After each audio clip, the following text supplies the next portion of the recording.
या पावसाचा परिणाम रेल्वे वाहतुकीवर झालाय। मध्य रेल्वेची वाहतूक उशिराने सुरू आहे। मुंबईत सुरू असलेल्या पावसामुळे मध्य रेल्वेच्या वाहतुकीवरती परिणाम झालेला आहे। कर्जतकडे जाणाऱ्या गाड्या 20 ते 25 मिनिटे उशिराने धावतात। वेग मर्यादेमुळे ही वाहतूक धीम्या गतीने सुरू आहे।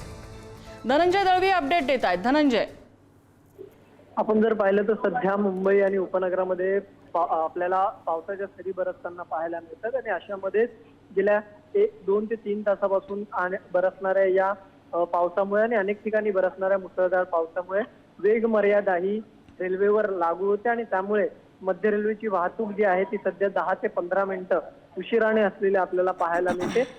त्यामुळे कल्याणच्या दिशेने जाणाऱ्या ज्या काही गाड्या आहेत त्यांची वाहतूक ही सध्या धीम्या गतीने संथ गतीने सुरू असल्याचं चित्र हे आपल्याला पाहायला मिळतं आणि त्यामुळे घरी जाणारे जे काही प्रवासी आहेत त्यांना याचा जो त्रास आहे तो खरं तर सहन करावा लागतोय, कारण की वेग मर्यादा असल्यामुळे रेल्वे वाहतूक जी आहे ती संथ गतीने करावी लागते आणि त्याचाच कुठेतरी फटका हा प्रवाशांना बसताना पाहायला मिळतोय। धनंजय, धन्यवाद या सगळ्या माहितीबद्दल।